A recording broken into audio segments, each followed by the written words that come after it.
Doctor असीम गुप्ता अपने LNJP hospital में एक बहुत सीनियर डॉक्टर थे, एनेस्थेलॉजिस्ट थे। आईसीयू में उनकी ड्यूटी थी और कोरोना के पेशेंट्स का इलाज करने का उनकी ड्यूटी चल रही थी पिछले कुछ महीनों से। उनके सभी साथी बताते हैं कि कितनी शिद्दत के साथ और कितनी मेहनत के साथ वो पेशेंट्स की सेवा किया करते थे।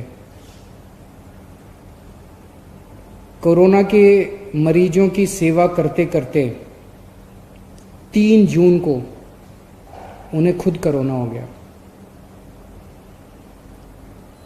अस्पताल में भर्ती हुए और अंत में वो कोरोना से लड़ते लड़ते हम सबको छोड़ के चले गए। उनकी वाइफ भी डॉक्टर हैं। आज सुबह उनकी वाइफ से मेरी लंबी बात हुई। उनकी वाइफ को भी कोरोना हो गया था, लेकिन उनकी वाइफ कोरोना से बाहर निकल आई हैं और वो अब स्वस्थ हैं। हम सब प्रार्थना करते हैं कि डॉक्टर असीम गुप्ता की आत्मा को भगवान अपने चरणों में जगह दे। ऐसे लोगों की वजह से ही आज हम लोग कोरोना से लड़ पा रहे हैं। डॉक्टर असीम गुप्ता हम सब लोगों के लिए बहुत बड़ी प्रेरणा हैं और हम सब दिल्ली वासी और देशवासी उनकी इस सेवा को नमन करते हैं। दिल्ली सरकार उनके सम्मान में उनके परिवार को 1 करोड़ रुपए की सम्मान राशि देगी। उनकी जान की कोई कीमत नहीं है। ऐसे लोग देश की, इंसान की सेवा करते करते हंसते हंसते छोड़ के चले जाते हैं, लेकिन उनके जाने के बाद ये एक छोटी सी राशि है जो देश की तरफ से, लोगों की तरफ से, दिल्ली के लोगों की तरफ से उनके परिवार को दी जाएगी। कुछ दिन पहले तक, कुछ हफ्ते पहले तक दिल्ली में बेड्स की बहुत समस्या थी। लोग अस्पतालों के दर दर की ठोकरें खाते थे। अगर कोई घर में कोरोना से बीमार हो जाए तो एक अस्पताल से दूसरे अस्पताल, दूसरे से तीसरे अस्पताल, जिस अस्पताल में जाते थे सुनने को मिलता था कि बेड भरे हुए हैं, बेड भरे हुए हैं, बेड खाली नहीं है। मेरे पास बहुत फ़ोन आते थे। रात रात भर में जाग के लोगों के लिए अलग अलग अस्पतालों में बेड्स का इंतजाम करता था। पिछले 1 महीने में हम लोगों ने कई कदम उठाए जिसकी वजह से आज दिल्ली में बेड्स की कमी नहीं है। पर्याप्त मात्रा में बेड्स हैं। 13,500 अभी बेड्स हैं कोरोना के, और उनमें से केवल 6,000 भरे हुए हैं, 7,500 खाली हैं। तो बेड्स की कमी नहीं है। लेकिन पिछले कुछ दिनों से मैं देख रहा हूं प्लाज्मा को लेके काफी अफरा तफरी मची हुई है। अब मेरे पास खूब फोन आ रहे हैं लोगों के। लोग कहते हैं जी हमारे फलाना मरीज बीमार है, उसको प्लाज्मा दिलवा दीजिए, इसको प्लाज्मा दिलवा दीजिए। और लोग दर दर की ठोकरें खा रहे हैं। बहुत ज़्यादा अफरा तफरी मची हुई है।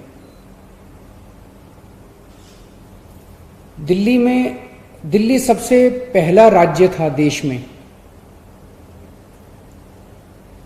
आप लोगों को याद होगा लगभग 2-2.5 महीने पहले मैंने बताया था कि हम लोग प्लाज्मा थेरेपी का ट्रायल कर रहे हैं। हमने प्लाज्मा थेरेपी का ट्रायल किया, 29 मरीजों के ऊपर किया। जो नतीजे आए वो काफी उत्साहवर्धक थे।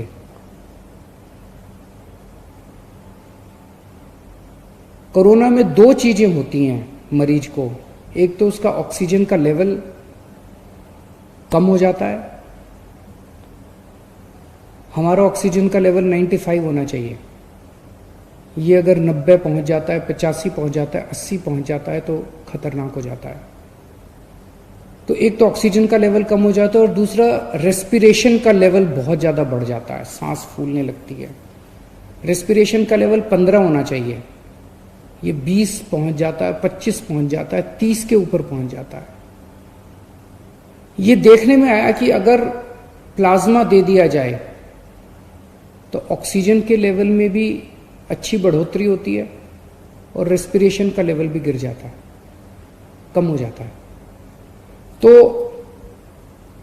29 पेशेंट्स को हमने दिया, उसके अच्छे नतीजे आए, उसे हमने केंद्र सरकार को सौंपा और उसके आधार पे केंद्र सरकार ने दिल्ली सरकार के अस्पतालों में भी और कई प्राइवेट अस्पतालों में भी प्लाज्मा थेरेपी करने की इजाजत दी।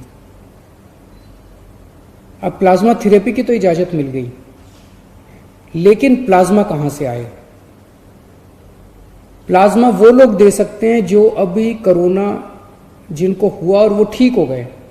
जिन्हें कोरोना हुआ और वो ठीक हो गए, उनके खून के अंदर एंटीबॉडीज बनती हैं जो उन्हें कोरोना से बचाती हैं। अगर उनके खून से प्लाज्मा निकाल के कोरोना के मरीज को दे दिया जाए तो कोरोना का मरीज जल्दी ठीक हो जाता है, उसके शरीर में भी एंटीबॉडीज बननी चालू हो जाती हैं। तो इस टाइम लोग प्लाज्मा लेने के लिए दर दर की ठोकरें खा रहे हैं। इसीलिए दिल्ली सरकार ने तय किया है कि हम दिल्ली में प्लाज्मा बैंक बनाएंगे। ये अपनी तरह का पहला प्लाज्मा बैंक होगा कोरोना के मरीजों का इलाज करने के लिए। देश भर में ये शायद पहला प्लाज्मा बैंक होगा। हम ये नहीं कह रहे कि केवल सरकार प्लाज्मा ले पाएगी और अगर कोई प्लाज्मा डोनेट करना चाहे तो कोई और नहीं ले सकता, हम ये नहीं कह रहे। अगर कोई फैमिली है, उन्हें प्लाज्मा चाहिए, उनका दूसरा कोई रिश्तेदार है, वो कोरोना से ठीक हुआ, वो दे रहा है, तो ले लें, हमें कोई दिक्कत नहीं है। जो हमारा मकसद है, जो अभी एफर्ट्स चल रहे हैं उसको और मजबूत करना, उसको कमजोर करना नहीं है। तो हम प्लाज्मा बैंक बनाएंगे, दिल्ली सरकार प्लाज्मा बैंक बनाएगी। इसकी जो भी औपचारिकताएं हैं वो पूरी कर ली गई हैं पिछले 2-3 दिन में। और इस प्लाज्मा बैंक से सभी को प्लाज्मा मिलेगा, चाहे वो सरकारी अस्पताल हो या प्राइवेट अस्पताल हो। कोई सीधे ILBS जो हमारा अस्पताल है दिल्ली सरकार का, वहां पे प्लाज्मा बैंक बनाया जाएगा। अगर किसी को प्लाज्मा चाहिए तो डॉक्टर को या अस्पताल को प्रिस्क्राइब करना पड़ेगा, लिख के देना पड़ेगा कि इनको प्लाज्मा थेरेपी की जरूरत है। कोई खुद के नहीं कह सकता कि मेरा फलाना बीमार है इसलिए मुझे प्लाज्मा दे दो। डॉक्टर की रिकमेंडेशन जरूरी है और डॉक्टर या हॉस्पिटल ILBS को अप्रोच करेंगे और ILBS उन्हें प्लाज्मा दे देगा। ये प्लाज्मा बैंक हमारा 2 दिन में शुरू हो जाएगा। इसकी सारी कार्रवाई हम लोग पूरी कर लेंगे, लेकिन इसमें सबसे इंपॉर्टेंट चीज है, जो लोग ठीक हो गए हैं उन लोगों को सामने आके प्लाज्मा डोनेट करना पड़ेगा। अभी भी लोग कर रहे हैं, लेकिन इस कोई व्यवस्था नहीं है। अब इसकी व्यवस्था बना दी जाएगी। तो जो लोग ठीक हो गए उनसे मेरी हाथ जोड़ के प्रार्थना है, जिंदगी में किसी की जान बचाने के कम मौके मिलते हैं, ये मौका आपको मिला है। मेरी सब लोगों से जो लोग कोरोना से ठीक हो गए उन सब लोगों से प्रार्थना है हाथ जोड़ के कि आप सब लोग सामने आके खुल के प्लाज्मा डोनेट कीजिए ताकि दूसरों की जान बचाई जा सके। एक तरह से यही सच्ची भगवान की सेवा है, एक तरह से यही सच्ची भगवान की भक्ति है। मैं ये बता दूं कि ये गलतफहमी ना हो कि प्लाज्मा कोई संजीवनी बूटी है, प्लाज्मा से सबकी जान बच जाएगी। अगर कोई पेशेंट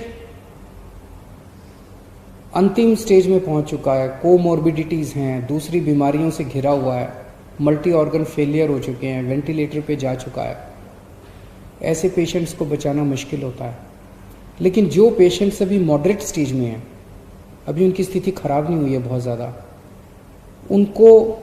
उनके लिए ये मददगार साबित होता है, इतना समझ लिया जाए।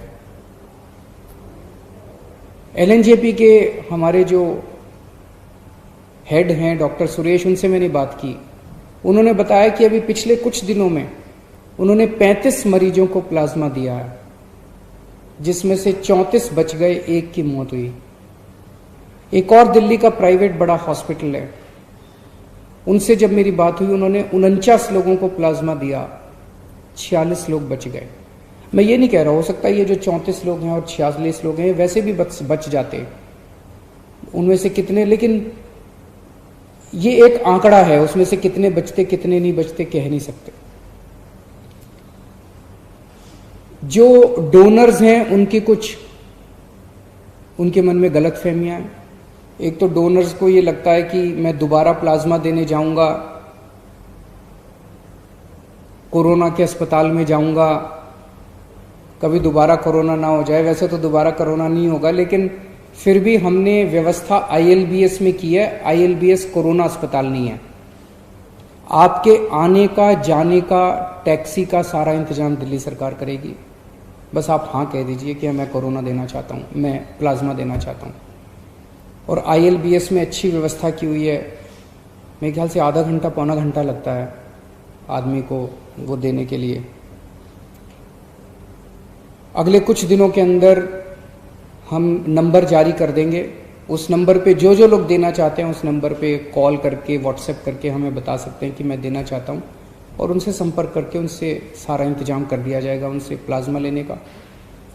सरकार की तरफ से भी हम कॉल करेंगे, जितने पेशेंट्स अभी ठीक हुए उन लोगों को, उन्हें मनाया जाएगा, उन्हें प्रेरित किया जाएगा कि ज़्यादा से ज़्यादा लोग अपना प्लाज्मा दें। और ये जितने एंटीबॉडी टेस्ट हो रहे हैं, ये एंटीबॉडी टेस्ट से भी बहुत सारे ऐसे लोग हैं जिन्हें कोरोना हो गया, ठीक हो गए, पता भी नहीं चला। एंटीबॉडी टेस्ट से पता चलेगा कि उसके अंदर एंटीबॉडीज बन रही हैं, वो कोरोना होकर ठीक हो चुका है। ऐसे भी बहुत सारे 52,000 लोग तो दिल्ली में भी रिकॉर्ड के मुताबिक ठीक हो चुके हैं, और इसके अलावा ढेरों लोग ऐसे होंगे जो कोरोना हुआ, ठीक हो गए, उन्हें पता नहीं चला। ऐसे सब लोगों को प्रेरित किया जाएगा ताकि वो ज़्यादा से ज़्यादा प्लाज्मा दें और हम और ज़्यादा से ज़्यादा लोगों की मदद कर सकें, उनकी जान बचा सकें। और इसमें सबसे अहम भूमिका मीडिया की होगी। इसमें कोई पार्टीबाजी नहीं, कोई राजनीति नहीं, हमें सबकी जान बचानी है, चाहे वो किसी भी धर्म का हो, किसी भी जात का हो, किसी भी पार्टी का हो।